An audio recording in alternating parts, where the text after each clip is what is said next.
Hello everyone and welcome to the multi-language best practices presentation for OutSystems Next Step.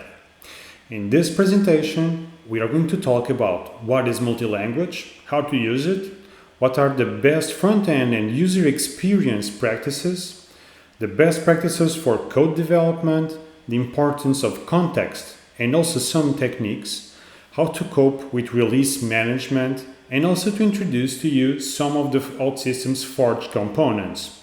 So let's get this started. Let me start to introduce myself.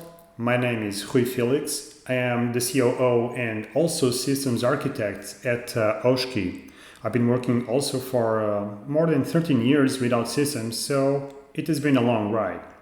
Feel free to get in touch with me either by email or LinkedIn in case you have any questions, any topics that you want to approach. Okay, thank you. So let's go global.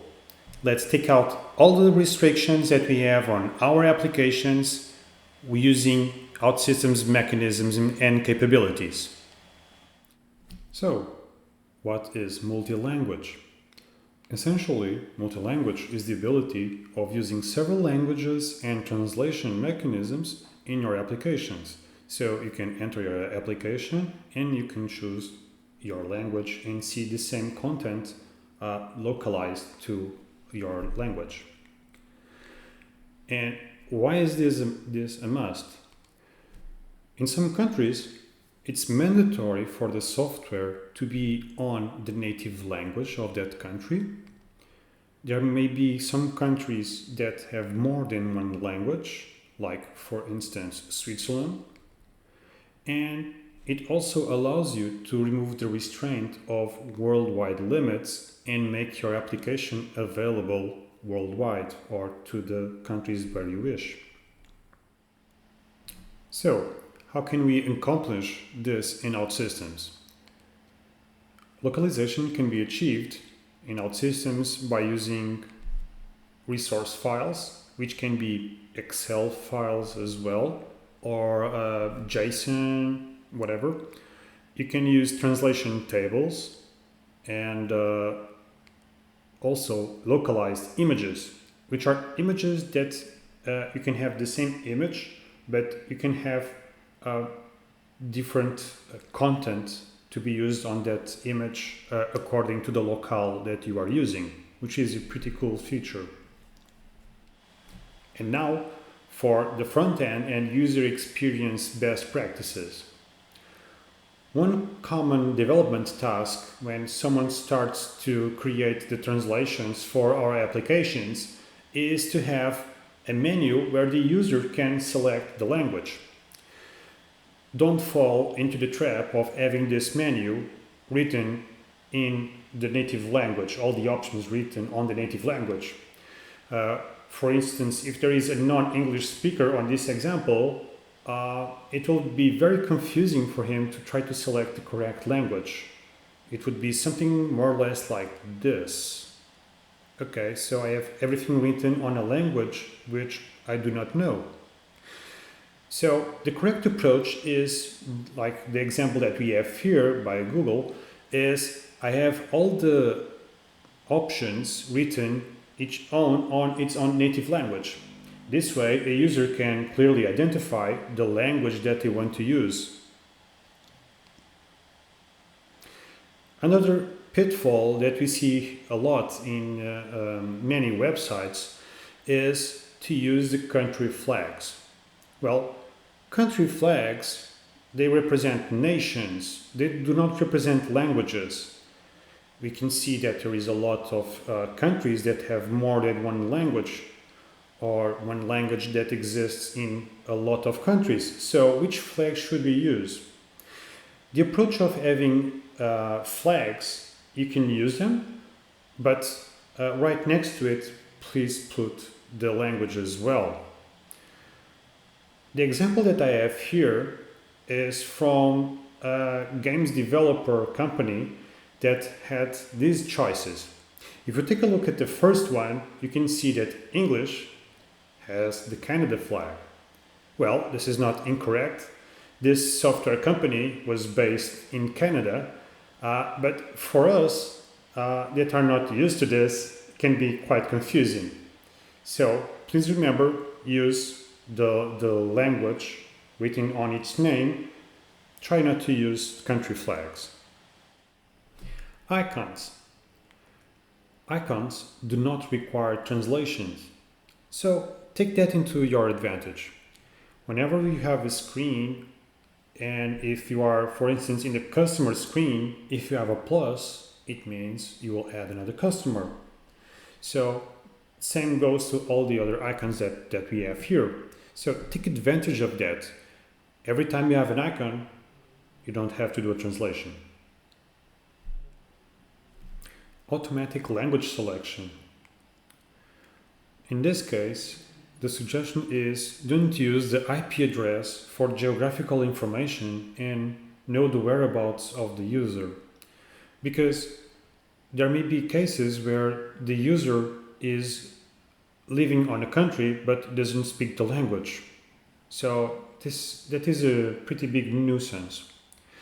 The correct approach would be, if you are using a mobile app, to use the globalization plugin available on the Forge and retrieve the operating system language of the device and then use it to map it into your application. For others, you can retrieve the browser language, for instance, and again try to map it to your application language. And now for the best practices for code development. Let's start for the language static entity. So you are building an application, and if you want to have a menu where you can select the languages, best thing that you can do is to create a static entity that has all the available languages for your application. So you can have, for instance, the locale with the language, the display name, which should be in the native language, and a flag to say if it is active, if you want it available or not. Take special attention for this static entity, because do not translate the static entity. Copy pasting.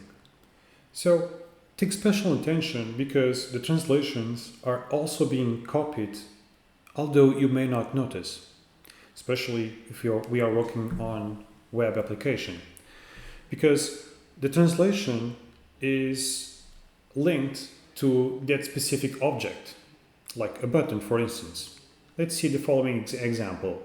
So I have here a small form where I have a button. The button is named confirm. If I go and check what is the translation, in this case for Dutch, I have here a specific translation. Now I will add another button, but I will copy paste the confirm button. Now I have two of them. I just simply change the text from confirm to cancel, and there we go. But if I go and check the translation for these two buttons, what will happen is the translation is also being copy-pasted. This is a very common pitfall where developers may fall. Okay, so pay special attention whenever you copy-paste something that it may already have a translation underneath. Make it short. Whenever we have a big text to be translated, the best option is to split into small blocks of text, like we have here. This way, the translator, when it's going to do the translation of the text, it will not do the error of, by mistake, deleting carriage returns and then messing up with the format of the full text. A very common mistake is whenever we have spaces into our sentences. Let's see the example that we have here, because the person that is going to do the translation most likely will not notice that there is a space there. Let's see the example. So if we have an expression or a text that has your shopping cart has the specific number of items plus the items, you will notice that we have a space in the end of the first sentence and in the beginning of the next one. When a translator picks up and will do the translation, most definitely it will not add the space there. So if it does that, the final result will be your shopping cart has 53 items and everything is stuck together. So the approach for us to do this is to split the spaces from our sentence. Okay, so it will be your shopping cart has, and then we stop, we add the extra space, we have our variable, and then again the space and the word to be translated. This way, I guarantee that there will be no mistakes. Categorize, categorize, categorize, especially for web. This means that categorization of the translations should be a development task. Whenever you as a developer receive a task to develop something, one of the last things that you should do is to categorize properly the code that you have been developing. So this way, in the end, when the translation bundle is created, everything is already prepared and ready for the translator to do his work. Context is everything. Localization and translation are very hard tasks, and the translation resources do not provide with context for the translator to do his work. So, because as you can see, this is the example of an Excel file with the resources. So we have the text, but we do not possess the context, and so that makes this task very hard. In order to have the translator's task a little bit more easier to provide him with context, me and a few colleagues of mine created or coined this technique as the Zulu technique, which I will show you. Basically, we will have the GUIDs or the SS keys available on screen. This will provide more context for the person that is doing the translation. So this is what the translator sees. So he sees this screen, and this way we create a new language or new locale that has which the translation is the SS keys or even the GUIDs. Okay, so this way you can see everywhere on the screen, so you can have context here, and then you can see exactly what is the expression that is trying to translate. Okay, how can we do this? We just follow these steps. First, we create a new locale, for instance, Zoo for Zulu. It's the last one of all the locales to our application. We copy the GUIDs or the SS keys to the translation of the Zulu language, and then we set the application for the locale of Zulu. So it's more or less like this. So we have the keys here on the left side, and we do a copy for the right side where we have here the ZU locale. So this way we can see and have a little bit more of context where this is being used. Coping with release management. When we add translations into our code, basically we are adding code to what we have. So if we add the translations into our release while they are still on development, that's all good, no problem with that. But if we are building something that we are developing, then we do a release to the next environment like quality or integration, and only then the translator will see the context of the new functionalities and provide the translations. Only then it will provide the new translation files, the new resources. Then it's a little bit more tricky than that, because we are adding code to that same release, but also we want to add it to the previous release. So we have to treat this like a quick fix. Let me show you the steps. So you are building your application, so you have version 1.0, and then as soon as you finish, you send it for testing.